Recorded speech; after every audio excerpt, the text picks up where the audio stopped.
गांव के किनारे एक बरगद का पेड़ खड़ा था। फुसफुसाहट शहर में एक युवा लड़की के बारे में घूम रही थी जिसने वर्षों पहले इसकी कटी हुई शाखाओं के नीचे अपनी जान ले ली थी।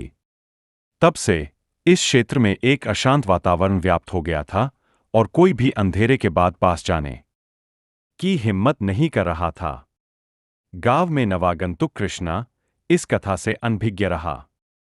एक रात देर रात उसे अपनी चाय के लिए दूध की जरूरत थी। वह दुकान के लिए निकला।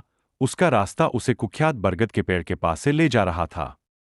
जैसे ही उसने अंधेरे में कदम रखा, हवा में अचानक ठंडक घुल गई।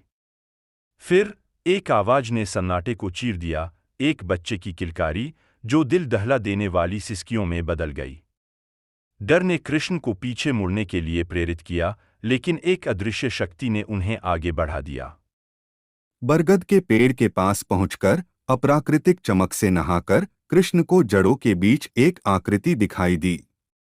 एक युवा लड़की सफेद पोशाक पहने हुए उसकी ओर पीठ करके खड़ी थी। उसका क्रोध जैसा रूप हल्का हल्का चमक रहा था।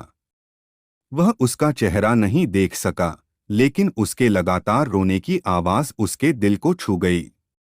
कृष्ण के भीतर भय करुणा से जूझ रहा था। वह झिझकते हुए लड़की के पास पहुंचा। तुम कौन हो? क्यों रो रहे हो? उसने धीरे से पूछा।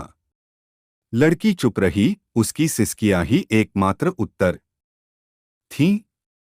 सहानुभूति की लहर के साथ कृष्ण ने अपना हाथ उसकी पीठ की ओर बढ़ाया।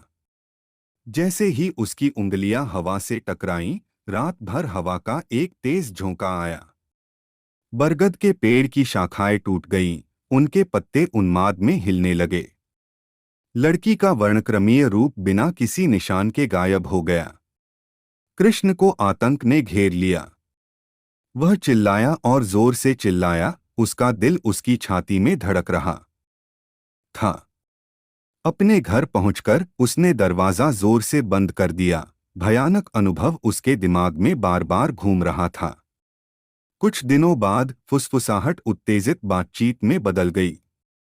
ग्रामीण एकत्र हो गए और बरगद के पेड़ के नीचे की ओर इशारा करने लगे। वहां मिट्टी में एक हाथ की स्पष्ट छाप अंकित थी। और उस रात के बाद से उस जवान लड़की की करुण पुकार फिर कभी नहीं सुनी गई।